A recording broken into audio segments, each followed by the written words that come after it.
ವೀಕ್ಷಕರೇ, ಉದಯನಿಧಿ ಸ್ಟಾಲಿನ್ ಮೇಲೆ ಕೇಸ್ ಆಗಿತ್ತು. ಅದಕ್ಕೆ ಸಂಬಂಧಪಟ್ಟ ಹಾಗೆ ಇವಾಗ ವಿಜಯ್ ಅವರಿಗೆ ಉದಯನಿಧಿ ಡಮ್ಮಿ ಸಿಎಂ ಅಂತ ಹೇಳ್ತಾ ಇದ್ದಾರೆ. ದಳಪತಿ ವಿಜಯ್ಗೆ ಡಮ್ಮಿ ಸಿಎಂ ಅಂತ ಹೇಳಿದ್ದಾರೆ ಸ್ಟಾಲಿನ್ ಪುತ್ರ ಉದಯನಿಧಿ ಸ್ಟಾಲಿನ್. ಸಿಎಂ ವಿಜಯ್ ಟಿವಿಕೆ ವಿರುದ್ಧ ಉದಯನಿಧಿ ಸ್ಟಾಲಿನ್ ವಾಗ್ದಾಳಿ ನಡೆಸಿದ್ದಾರೆ. ಜೈಲಿನಿಂದ ರಿಲೀಸ್ ಆದ ಬಳಿಕ ಉದಯನಿಧಿ ಸ್ಟಾಲಿನ್ ಗರಂ ಆಗಿದ್ದಾರೆ. ಸರ್ಕಸ್ ಕ್ಯಾಂಪ್ ಮಾಡಿ ವಿಜಯ್ ನನ್ನನ್ನು ಬಂಧಿಸಿದ್ದಾರೆ. ಟಿವಿಕೆ ಆಡಳಿತ ನಡೆಸುವಲ್ಲಿ ಸಂಪೂರ್ಣ ವಿಫಲವಾಗಿದೆ ಅಂತ ಹೇಳ್ತಾ ಇದ್ದಾರೆ ಉದಯನಿಧಿ ಸ್ಟಾಲಿನ್.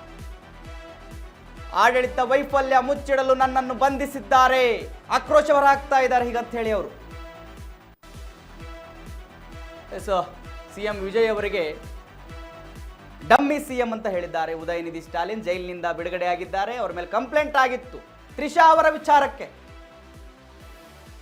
ಟಿವಿಕೆ ಪಕ್ಷದಿಂದ ಕಂಪ್ಲೇಂಟ್ ಆಗಿತ್ತು, ಮಹಿಳಾ ಆಯೋಗದಿಂದ ಕೂಡ ಕಂಪ್ಲೇಂಟ್ ಆಗಿತ್ತು. ತ್ರಿಷಾ ಅವರ ವಿರುದ್ಧ ಅವಹೇಳನಕಾರಿ, ಎರಡು ಅರ್ಥ ಬರುವಂತ ಹೇಳಿಕೆಗಳನ್ನು ಕೊಟ್ಟಿದ್ದಾರೆ ಅಂತ ಹೇಳಿ ಕಾವೇರಿ ವಿಚಾರವಾಗಿ ಪ್ರೊಟೆಸ್ಟೋ ಅಥವಾ ಮತ್ತೊಂದು ನಡೀತಾ ಇತ್ತು ಡಿಎಂಕೆ ಪಕ್ಷದಿಂದ. ಆ ಸಮಯದಲ್ಲಿ ಉದಯನಿಧಿ ಸ್ಟಾಲಿನ್ ಆ ಒಂದು ಭಾಷಣದಲ್ಲಿ ಈ ಒಂದು ಮಾತನ್ನು ಹೇಳಿರ್ತಾರೆ. ಅವರು ಹೇಳೋದಕ್ಕೆ ಕಾರಣ ಟಿವಿಕೆ ಪಕ್ಷದಿಂದ ತ್ರಿಷಾ ಅಂತ ಘೋಷಣೆ ಬರ್ತಾ ಇರ್ತಾರೆ. ಆ ಕಾರಣಕ್ಕಾಗಿ ಇವರು ಸಿಟ್ಟಿಗೆ ಅದೇನೋ ಹೇಳ್ತಾರೆ, ಅದನ್ನು ಮತ್ತೆ ಮ್ಯಾನೇಜ್ ಮಾಡ್ಕೊಂಡು ಮುಂದಕ್ಕೆ ಹೋಗ್ತಾರೆ.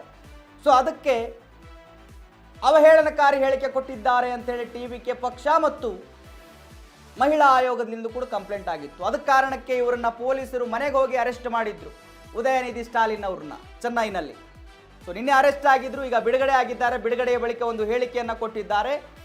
ದಳಪತಿ ವಿಜಯ್ ಡಮ್ಮಿ ಸಿಎಂ, ಟಿವಿಕೆ ಆಡಳಿತ ವೈಫಲ್ಯ ಆಗಿ ಹೋಗಿದೆ, ವೈಫಲ್ಯವನ್ನು ಮುಚ್ಕೊಳ್ಳೋಕ್ಕೆ ನನ್ನನ್ನು ಅರೆಸ್ಟ್ ಮಾಡಿಸಿದ್ದಾರೆ ಅಂತ ಹೇಳಿ ಅವ್ರು ಹೇಳ್ತಾ ಇದ್ದಾರೆ. ಎಸ್, உதயநிதி ஸ்டாலின் மாத்தனாடிதார், கேளுஸ்கம்மன். நான் யாரையும் தவறாக பேசவில்லை, முழுக்க முழுக்க விவசாயிகளுக்காக தான் பேசினேன். நேற்று பேசும்போது சொன்னேன், இந்த அரசு குறிப்பா இந்த கட்சியை, இந்த தற்கொலை கூட்டமே அவங்களுடைய பாலிசியே வந்து டைவர்ஷன் டாக்டிக்ஸ் தான்.